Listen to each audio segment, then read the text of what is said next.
Здравейте хора, аз съм Марто, добре дошли в днешното видео и както знаете, всеки петък без миналия, защото взехме малка почивка, имаме MarketWrap, обсъждаме пазарите, какво се случи, как се развиха като цяло събитията, всичко свързано с новини, пазари, движения на крипто, на индекси и въобще абсолютно всичко. Като разбира се преди това да ви спомена Discord комюнитито, ако искате да се включите, вече се разрастваме така доста по-сериозно, над 20 човека сме, ако не се лъжа. Пръскаме ги много сериозно, всеки това може да го види в Profits and Testimonials и като цяло обратна връзка и всичко си личи там и общо взето е това.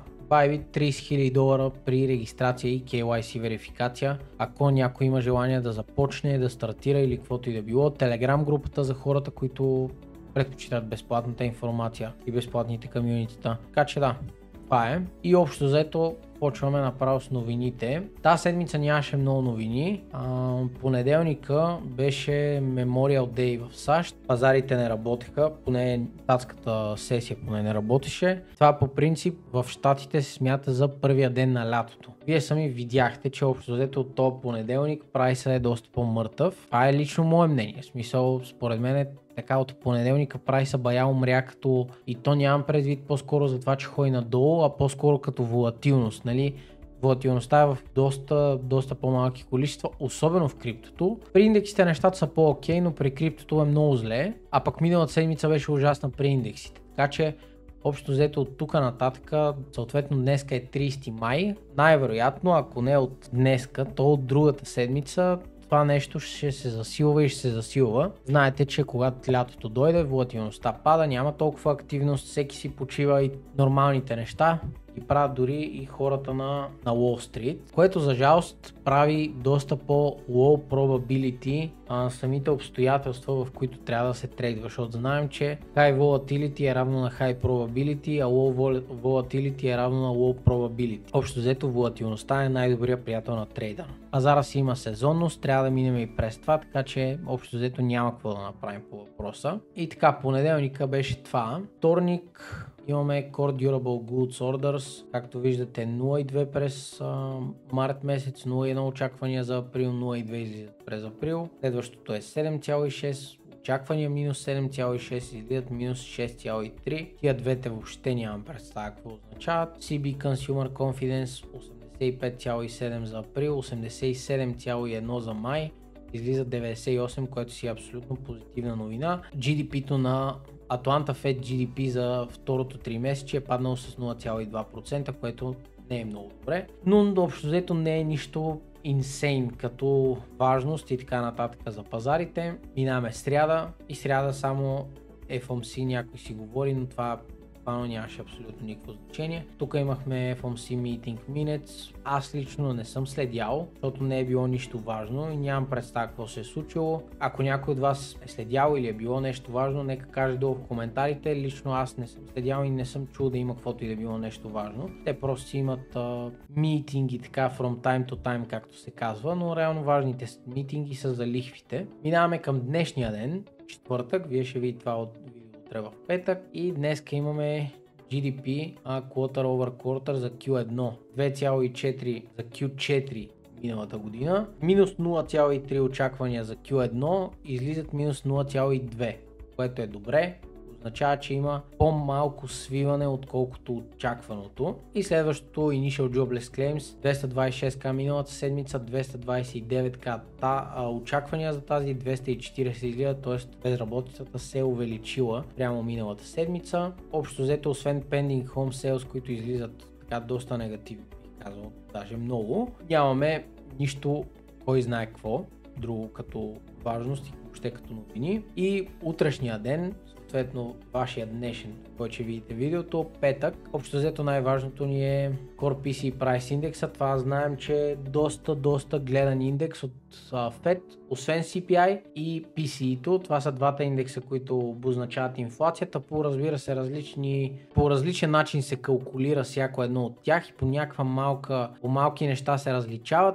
Общо взето и двете са свързани с инфлацията, като обаче PCE се следи доста по-сериозно от Феда, отколкото CPI, така че това утре е доста важна новина. Аз лично нямам представа как ще излязат, но лично според мен аз очаквам при 2,5% очаквания да излязат 2,3%. Това са ми очакванията. Вие в момента, в който видите това видео, те вече ще са излязли, така че или ще може да проверите, или вече ще знаете на практика дали съм познал, но year over year според мен ще излезе 2,3%. И общо взето след това Personal Spending, Retail Inventories и след това най-важното е Chicago PMI. Там аз нямам прогнози. Purchasing Manager Index аз не го разбирам, така че не мога да ви кажа със сигурност някаква прогноза и какво очаквам от това, но това са единствено важните новини, които са утре.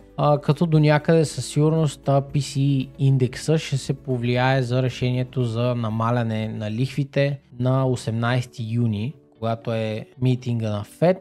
Аз лично не очаквам намаление.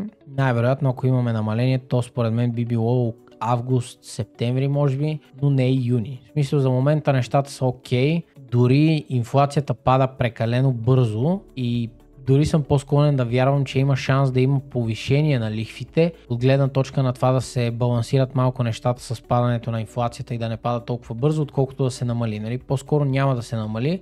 Лично според мен, ако ще има каквото и да било промяна, то по-скоро има по-голям шанс да е увеличение. И вече след това на по-късен етап от тази година може да очакваме евентуално намаление. Общо взето новините са това. Сега вече минаваме да отворя TradingView и малко ще минем обаче и на темата с Тръмп и неговите изцепки. Като само искам да ви покажа между другото днеска топ трейд на NASDAQ, как то просто не пожела да ми го даде. В смисъл, тук имам 15 минутен гап, цената го инвърсва и след това на една минута ми дава брутално entry за шорт, което даже нямаше да е с 100 take profit, щеше да е така, до минус 2 щеше да е най-вероятно. Да, защото аз ги играя до минус 2. И това щеше, таргета на индексите беше previous day low. Даже таргета ми щеше да е преди previous day low, т.е. още по-секюрна, ако така мога да се израза, но за жалост не ми го даде. It is what it is, както се казва. Индексите между другото са на доста ключови нива и аз лично очаквам съвсем скоро all-time high. Това го бях казал преди известно време. Не съм сигурен колко от вас помнят или не помнят, че има два варианта общо взето имаше два варианта при индексите в отварянето на този месечен кендъл. Или ще респектнат този гап. Не, че искам да слагам тигана, но очевидно няма да респектнат, тъй като 30 май, нали, месеца свършва буквално днес, защото 31 е събота и в понеделник ще отвори новия месец. Реално вариантите бяха два. То bullish candle pattern не се изпълнява и ние продължаваме надолу и отиваме underwater, или all time high. Това бяха двата варианта, като аз още преди някакво известно време казах, че според мен all time high идва. И както виждаме в момента, индексите и двата са на около, NASDAQ е на 6% от сегашната си цена, от най-върховата си цена през този месец е бил на 3,5% и S е на 5% отново на 6%, като от най-върховата си точка е бил и той е на около 4%, така че all time high според мен идва, това ще е юни месец, лично поне според мен, освен ако тая липса на волатилност и волюм в пазара не изиграе така лоша шега един вид да го наречем и нещата да се забавят. Това общо взето е единствения сценарий, който мисля, че може да обърка нещата. И сега вече ще минем на криптото. Само чакайте тук тия неща да ги спреме. Биткоина, между другото, днеска го предикнах на гръм в Дискорда. Общо взето още е тук на този кендъл. 4 часа казах, че това са му трите таргета, защото на дейли, т.е. по-скоро на 4 часа, това бяха най-obvious low резистовете, които е оставил. Плюс това, че тук има 4 часов гап, няма нищо да го спре от тук, когато аз го споменах, нямаше какво да го спре до този 4 часов гап и общо взето още днеска на след обяда, това ми беше прогнозата. 100% е изпълнена, както 95% от случаите, нали? Проби диагонала си, по-скоро то не е диагонал, ми си е направил тренд линия, я проби отдолу, въпреки това аз в момента наблюдавам този диагонал, който за момента може и да го задържи. И лично мене, ако ме питате, това беше дъното на биткоин. От тук лично аз очаквам нов all-time high и 115 000 супер скоро. Следващите примерно 2-3 седмици нещо. подобно. Очаквам нов all-time high на биткоин. Въпреки че изпусна големия си диагонал, то диагонал в момента мисля, че ще го спази. Има и 4 часов гап тук, има и отдолу, дори малко да падне отдолу и да го уикне, но не мисля, че ще се случи. В смисъл, това според мен лично наистина му беше ботъм, 105. И от тук вече се връщаме лека по лека консолидация, ще има със сигурност най-вероятно утрешния ден. Няма веднага да обърне тренда и да тръгне нагоре, но най-вероятно ще има някаква къса консолидация са през нощта, утре, може би през уикенда и въпреки това очаквам може би утре да затвори булиш и новата седмица да отвори булиш и нещата да станат по-красиви, така да го кажем. Етериум, миличкия, мъчи се, лека по лека се мъчи. Поред мен лично, по принцип това е най-трудната зона. Сега ще ви отворя CME чарта и ето заради това реджектва от тази зона тук. Това още, може би също преди един месец го бях пратил или в някой лайв сме го говорили. Че това общо взето е най-трудната зона на Ethereum и тук беше цялата акумулация на тази шитня, която се случи надолу и както очаквах, тук ще е страшен стръгъл. И както виждате, един път отива, втори път пада, трети уиква, четвърти уиква, пети, шести, седми, 8 пъти. Влиза в тази зона, задържа се, после пада отдолу, в момента се задържаме. Ще видим какво ще се случи, но лично според мен минем ли над 2930 тук. Минем ли е тази зона общо взето? Аз според мен ще я минем.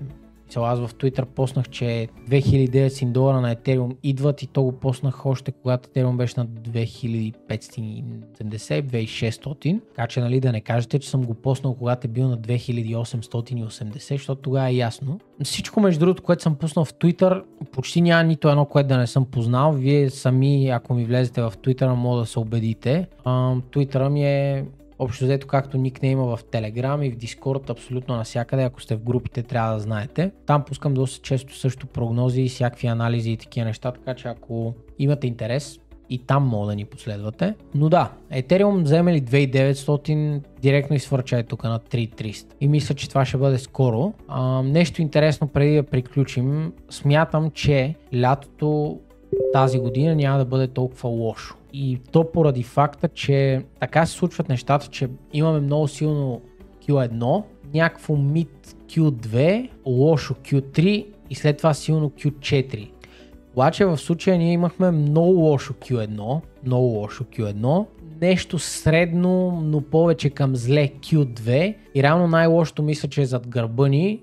И дори лятото в момента, въпреки че няма волюм, по-скоро няма цените толкова да падат и всичко да дропи много жестоко. По-скоро си мисля, че ще си консолидира, ще има слаб волюм, може да има някакви спадове, но няма да е нещо критично, както обикновено се случва лятото. И след това, разбира се, вие не знаете прогнозите. Q4 най-вероятно в момента, в който настъпи, ще бъде страшен бум и това ще бъде общо взето най-вероятно края на булрана за биткоин. Заедно с биткоин съм ви казал, че гръмнат най-вероятно и съвсем отбрани токени и наративи, едни от които е SUI между другото. Много топ наратив, който ние изпуснахме това булран. Това просто беше брутален плей, но за жалост няма как всичко да се хване. Поред мен предстоят приемливи времена в близко бъдеще и след това много хубави времена и след това ще закриеме цирка също, което ще са също много хубави времена, защото ще може да си купуваме всичко на промоция отново и да се акумулира. Така че да, това е от днешното видео.